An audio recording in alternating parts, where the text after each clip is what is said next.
Lu pernah nggak sih ngerasa aneh? Kenapa tiap dengar kabar harga emas Antam naik lagi, banyak banget orang langsung kejang-kejang pengen beli. Kayak ada semacam insting purba yang bilang, waduh, ini kesempatan emas, jangan sampai ketinggalan. Padahal, mungkin kemarin-kemarin dia cuek bebek aja sama emas. Nah, fenomena panik ini bukan cuma soal duit loh, tapi ada cerita yang lebih dalam di baliknya. Kita bedah tuntas di Fakta First. Coba deh jujur, pernah nggak lo lihat temen atau saudara yang tiba-tiba update status tentang harga emas Antam yang meroket, terus buru-buru pengen ke Pegadaian atau butik Antam buat beli? Atau mungkin lo sendiri yang ngalamin? Ini bukan kebetulan Sobat Fakta First. Ini adalah gejala panic buying yang sering muncul di tengah ketidakpastian ekonomi. Fenomena ini melibatkan pembelian produk secara berlebihan karena rasa cemas atau khawatir yang menular dari orang lain. Dulu, pas pandemi COVID-19 merebak, orang panik beli masker sama hand sanitizer sampai langka di pasaran. Nah, ini mirip, tapi objeknya emas. Saat ekonomi global lagi gonjang-ganjing atau ada ketegangan geopolitik, emas seringkali jadi safe haven atau tempat berlindung yang paling dicari investor. Kenapa begitu? Karena di saat mata uang suatu negara goyah, nilai emas cenderung stabil atau bahkan naik. Jadi, kepanikan beli emas ini bisa dibilang dua sisi mata uang.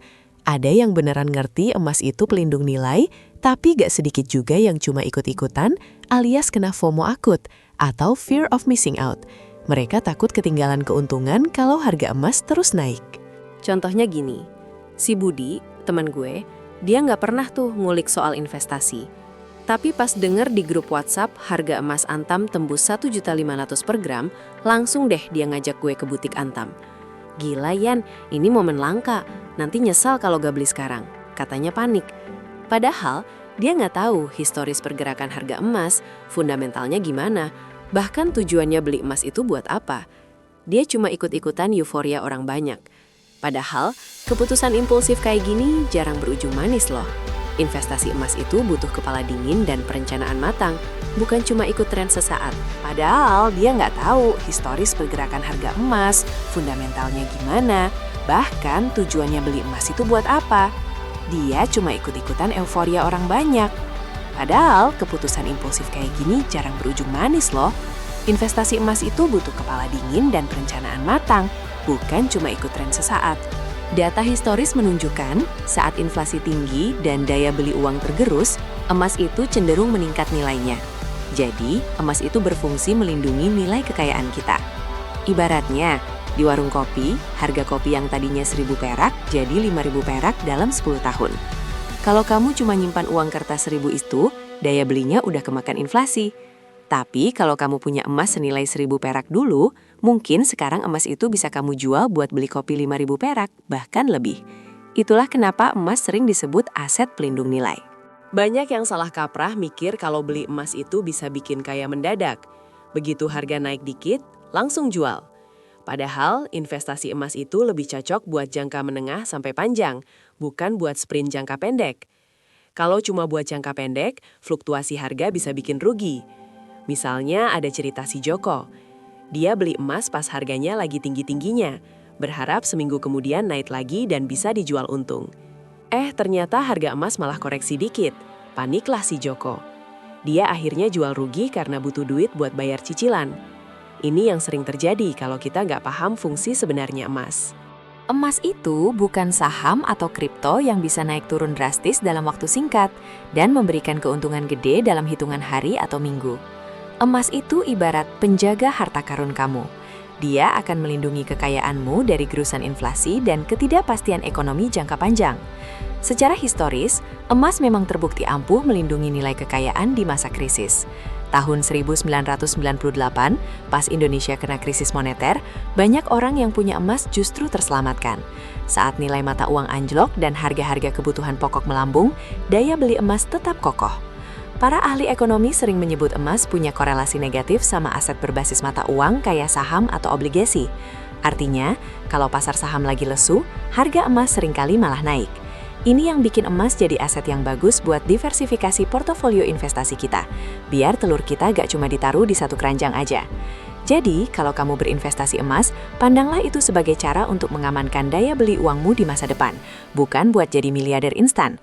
Tentukan tujuan investasimu dari awal, misalnya buat dana pensiun, dana pendidikan anak, atau dana darurat jangka panjang. Oke, sekarang kita masuk ke bagian trik emas yang dimaksud. Kalau tadi kita udah bahas kenapa panik beli itu kurang bijak, nah sekarang gimana cara cerdasnya? Triknya sederhana. Jangan cuma beli pas harganya lagi viral naik terus. Justru beli emas itu bagusnya dilakukan secara rutin atau yang sering disebut dollar cost averaging kalau di dunia investasi saham. Dalam konteks rupiah dan emas, ya anggap aja rupiah cost averaging. Contohnya gini, daripada lo nunggu harga emas Antam tembus rekor tertinggi baru sibuk ngantre, mending lo sisihin duit secara konsisten setiap bulan. Mau harga naik dikit, turun dikit, tetap aja beli. Dengan cara ini, lo gak perlu pusing mikirin timing pasar yang pas, karena rata-rata harga belimu akan jadi lebih stabil dalam jangka panjang. Ini kayak lo belanja bulanan di warung kopi. Lo gak akan nunggu harga gula meroket baru borong banyak kan? Lo beli gula seperlunya tiap bulan, secara rutin. Begitu juga emas. Sekarang ini investasi emas juga makin gampang. Nggak perlu lagi antre panjang di butik Antam. Lo bisa beli emas Antam digital lewat aplikasi-aplikasi yang terpercaya atau tabungan emas di Pegadaian. Bahkan bisa mulai dari nominal kecil, kayak 5 ribuan aja lewat tabungan emas. Jadi nggak ada lagi alasan nggak punya modal banyak buat mulai nabung emas. Yang penting juga, beli emas itu di tempat resmi dan terpercaya. Antam itu punya butik resmi dan website logamulia.com. Pegadaian juga distributor resmi emas Antam. Ini penting banget buat memastikan emas yang lo beli itu asli dan bersertifikat. Jangan tergiur sama tawaran emas murah dari penjual gak jelas di media sosial yang janjinya muluk-muluk. Apalagi kalau minta transfer duluan tanpa proses resmi. Itu udah lampu merah banget.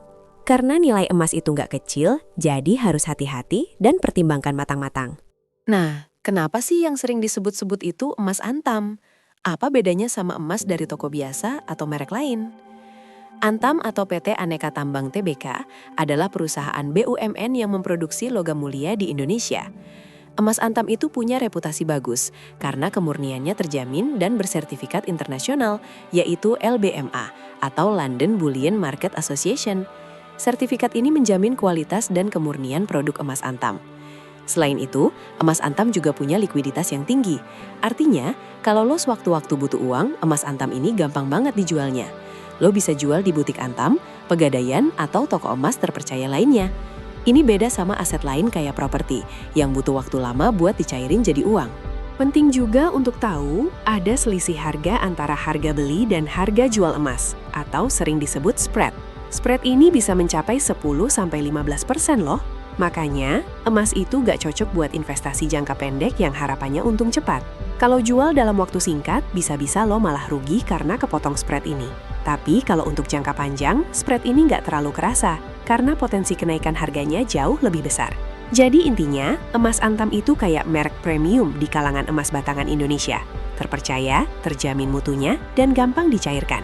Makanya dia jadi pilihan favorit banyak orang. Gimana? Sekarang udah tercerahkan kan kenapa orang sering panik pas harga emas Antam naik? Dan yang lebih penting, sekarang lo udah tahu trik emas cerdas yang gak ikut-ikutan. Jangan sampai ketinggalan informasi mind-blowing lainnya dari Fakta First. Langsung aja tinggalkan jejak di kolom komentar. Menurut lo, investasi emas ini lebih cocok buat siapa sih? Dan jangan lupa, subscribe channel ini biar gak ketinggalan video fakta seru lainnya. Sampai jumpa di video berikutnya.